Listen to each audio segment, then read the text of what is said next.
Small cap category के mutual funds इस समय चर्चा का विषय बने हुए हैं और खास करके पिछले एक साल में अपने निगेटिव परफॉर्मेंस की वजह से ये कैटेगरी बहुत ज़्यादा रिटेल निवेशक के लिए चिंता का विषय बनी हुई है। इसकी वोलेटिलिटी को लेकर के रिटेल निवेशक परेशान है। आज के इस वीडियो में कुछ वर्स्ट परफॉर्म करने वाले स्मॉल कैप म्यूचुअल फंड्स की बात करेंगे और लगातार आप लोग के कुछ स्पेशल म्यूचुअल फंड को लेकर के कमेंट आते हैं, जैसे टाटा हो गया, क्वांट हो गया, इन सबके परफॉर्मेंस के बारे में भी डिटेल में बात करेंगे। बहुत इंफॉर्मेटिव वीडियो होगा, अंत तक जरूर जुड़े रहेगा। नमस्कार दोस्तों, मेरा नाम है नीरज, आप देख रहे हैं फिनोबिट यूट्यूब चैनल। अगर आप इस चैनल पर पहली बार विजिट कर रहे हैं तो इसको सब्सक्राइब करते हुए बेल आइकन को प्रेस करना ना भूलें।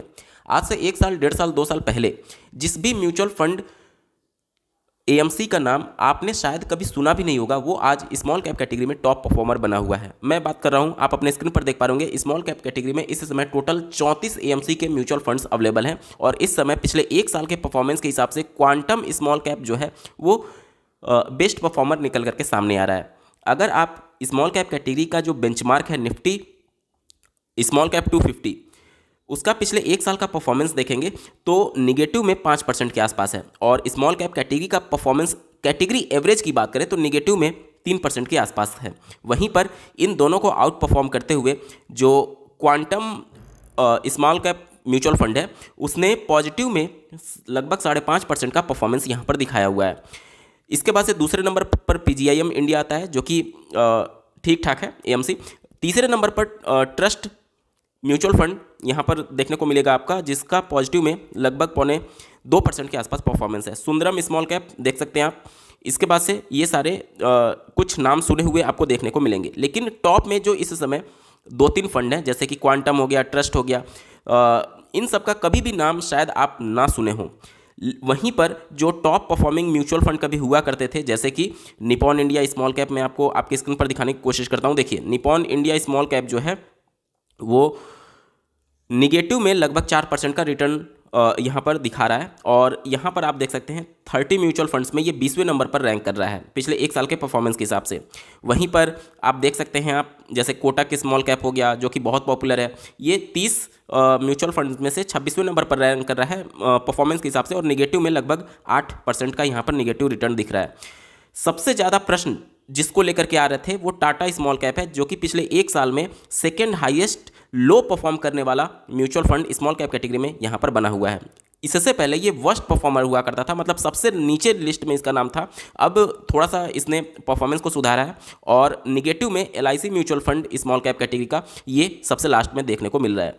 तो क्या स्ट्रेटजी होनी चाहिए आपकी जो कभी एक समय में बहुत अच्छा परफॉर्म कर रहे थे? जैसे अगर मैं टाटा का ही पिछले 5 साल का परफॉर्मेंस दिखाऊं तो पिछले 5 साल में इनका परफॉर्मेंस काफ़ी तगड़ा है और यहाँ पर 5 साल कंप्लीट करने वाले टोटल 23 म्यूचुअल फंड है, उसमें 9वें नंबर पर ये रैंक कर रहा था।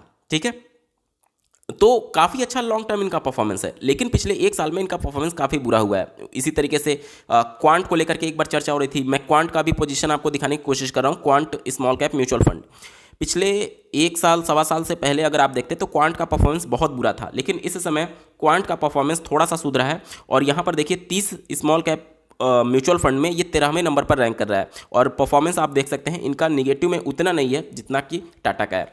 तो इससे आपको एक चीज़ समझ में आएगी कि कोई भी एएमसी ना तो हमेशा टॉप पर बनी रह सकती है और कोई भी एएमसी ना तो हमेशा वर्स्ट परफॉर्म कर सकती है। इसके पीछे का रीजन क्या होता है? इसके पीछे का रीजन बहुत सारी फैक्टर्स होते हैं। एक्चुअली में आपने जिस एएमसी के थ्रू पर्टिकुलर किसी कैटेगरी में निवेश किया है उस एएमसी के फंड मैनेजर की इन्वेस्टमेंट स्ट्रेटजी क्या है उसके ऊपर डिपेंड करता है कि 1 साल, 3 साल, 5 साल, 10 साल में कैसा ये फंड परफॉर्म करेगा। क्योंकि म्यूचुअल फंड में जब आप देखते हैं कि स्मॉल कैप कैटेगरी का जो बैंड है, जैसे 100 लार्ज कैप की कंपनी, 150 मिड कैप की कंपनी और उसके बाद की जितनी भी कंपनी है वो सब स्मॉल कैप में आती हैं। हालांकि माइक्रो कैप का एक अलग बना दिया गया है, लेकिन अगर एक्टिव फंड मैनेजर चाहें तो जितनी भी कंपनियां लिस्टेड हैं टॉप के 250 को निकाल दिया जाए तो बाकी सभी कंपनी में वो निवेश कर सकते हैं। इसीलिए स्मॉल कैप कैटेगरी में सबसे ज़्यादा फ्लेक्सिबिलिटी होती है और सबसे ज़्यादा वोलेटाइल भी इसलिए होता है क्योंकि यहाँ पर बहुत छोटी छोटी कंपनियाँ होती हैं जो कि अगर परफॉर्मेंस वाइज देखें तो बहुत तेज़ी से ऊपर बढ़ती हैं और परफॉर्मेंस वाइज देखें तो बहुत तेज़ी से नीचे भी गिर सकती हैं। इसी वजह से इसमें वोलेटिलिटी बहुत ज़्यादा होता है।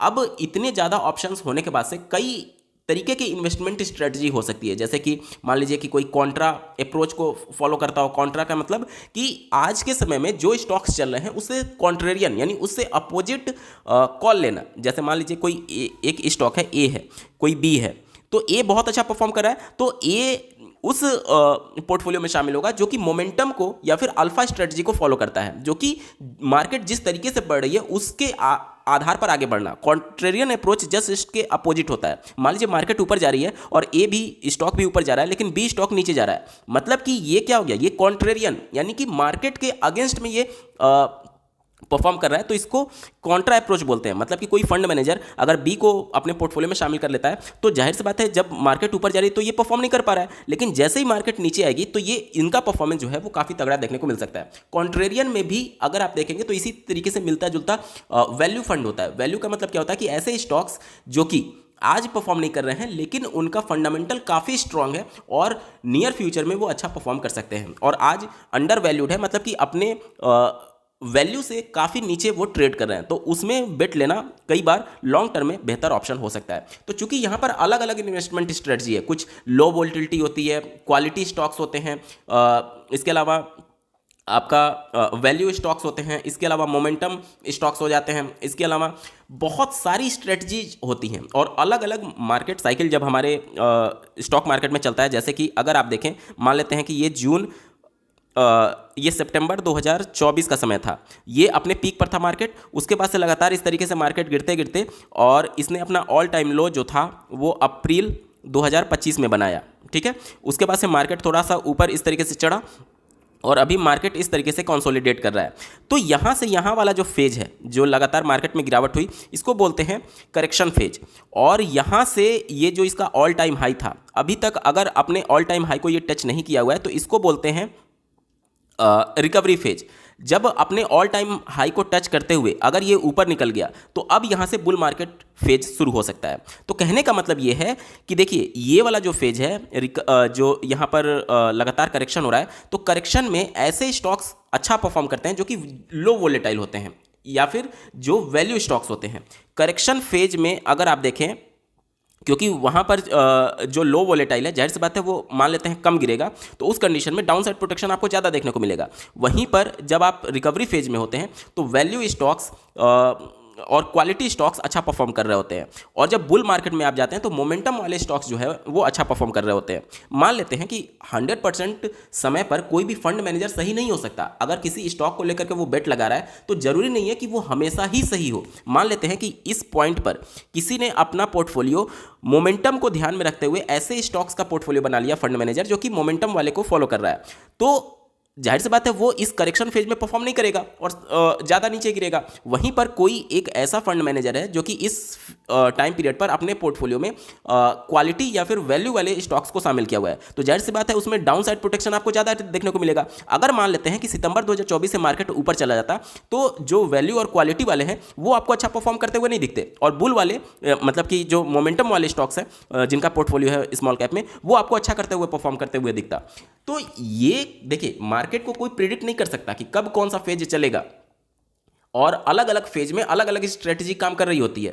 एक फंड मैनेजर अपने पोर्टफोलियो को पूरी तरीके से सबका मिक्स नहीं बना सकता, क्योंकि अगर सबका मिक्स बना देगा तो परफॉर्मेंस वाइज भी आपको एवरेज परफॉर्मेंस ही देखने को मिलेगा। स्मॉल कैप में आप क्यों आ रहे हैं? स्मॉल कैप में आप इसलिए आ रहे हैं ताकि वॉलेटिलिटी के साथ आपको रिस्क रिवॉर्ड रेशियो भी देखने को मिले। आप जितना रिस्क ले रहे हैं उतना आपको परफॉर्मेंस देखने को मिले, तो परफॉर्मेंस देखने के लिए आपको समय देना पड़ेगा। स्मॉल कैप कैटेगरी में अगर 2008 से अगर आप देखेंगे तो लगभग 7 साल का समय लगा था स्मॉल कैप कैटेगरी के इंडेक्स को अपने ऑल टाइम हाई को टच करने में। 2008 वाला क्रैश आप जानते होंगे, उसके बाद से 7 साल का समय लग गया उस पॉइंट तक पहुंचने में। तो स्मॉल कैप बहुत ज़्यादा वोलेटाइल इंडेक्स है, और स्मॉल कैप कैटेगरी के एक्टिव म्यूचुअल फंड में भी अगर आप जाते हैं तो कम से कम 10 साल का टाइम होराइजन लेकर के आइएगा, तभी स्मॉल कैप कैटेगरी का म्यूचुअल फंड आपके लिए बेस्ट ऑप्शन हो सकता है।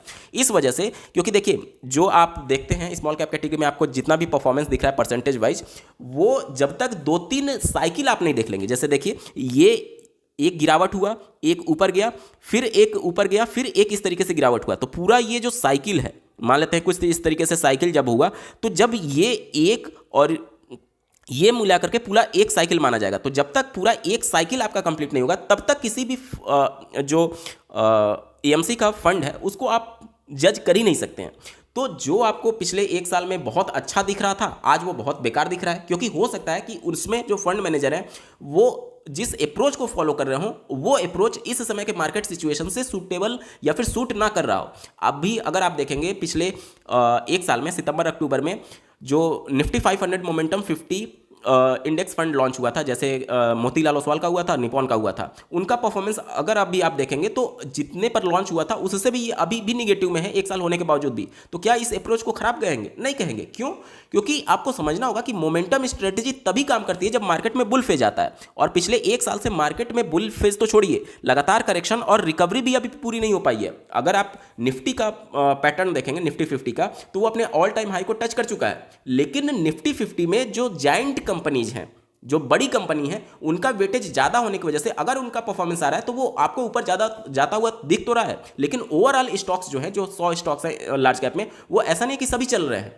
जिनका वेटेज ज्यादा है वो अच्छा परफॉर्म कर पा रहे हैं, इस वजह से ओवरऑल जो इंडेक्स है वो हमें बढ़ता हुआ दिख रहा है। लेकिन मिड कैप में और स्मॉल कैप में अभी उस लेवल का ऑल टाइम हाई इसने अभी अपना टच नहीं किया हुआ है।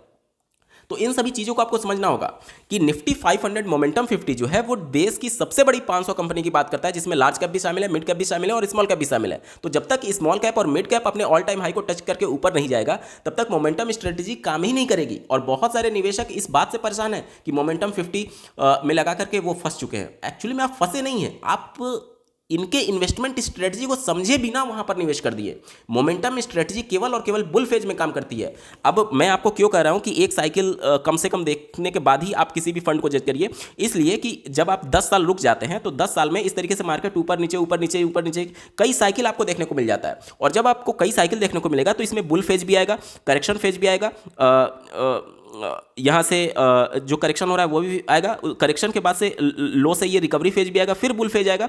तो यहाँ पर ये जो बुल फेज आ रहा है, यहाँ पर मोमेंटम आपको देखने को मिलेगा, और जो रिकवरी आ रही है या फिर जो यहाँ पर रिकवरी आ रही है या फिर जो करेक्शन आ रहा है, उसमें अलग स्ट्रेटजी काम करते हुए देखने को मिलेगा।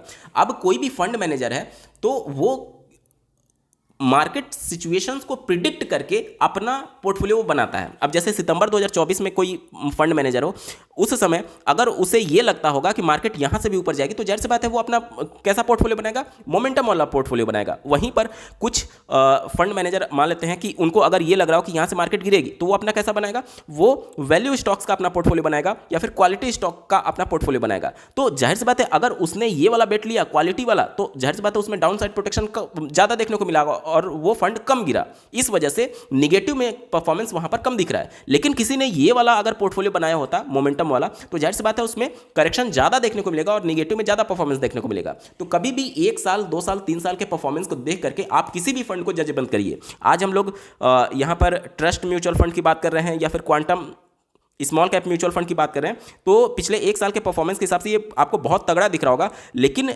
इनका अगर आप लॉन्च डेट देखें, इनका AUM साइज देखें, तो बहुत बड़ा नहीं है या फिर बहुत पुराना ये फंड नहीं है। और साथ ही साथ इनका टर्न टोटल एक्सपेंस रेशियो देखें तो बहुत ज़्यादा हाई है, और 1 साल में इनका परफॉर्मेंस को देख करके आप जज नहीं कर सकते हैं। ठीक है, तो उम्मीद करता हूँ चीज़ें आपको समझ में आई होंगी। तो ओवरऑल अगर मैं बोलूँ टाटा को लेकर लोग परेशान हैं, तो टाटा का जो परफॉर्मेंस है लॉन्ग टर्म में 5 साल लगभग हो चुके हैं इस फंड को, और 5 साल में इनका परफॉर्मेंस काफ़ी बेहतरीन है। डाउन साइड प्रोटेक्शन भी यहाँ पर आपको देखने को मिलता है, लेकिन डाउन साइड प्रोटेक्शन का मतलब ये नहीं कि जब मार्केट गिरेगी तो ये आपको पूरी तरीके से बचा लेगा। डाउन साइड प्रोटेक्शन कहने का मतलब कि इनकी जो स्टैंडर्ड डेविएशन है उसको आप ध्यान से देखिए। स्टैंडर्ड डेविएशन इनका काफ़ी कम है। स्टैंडर्ड डेविएशन हमें ये बताता है कि ये अपने एवरेज वैल्यू से कितना ऊपर या फिर कितना नीचे जाता है।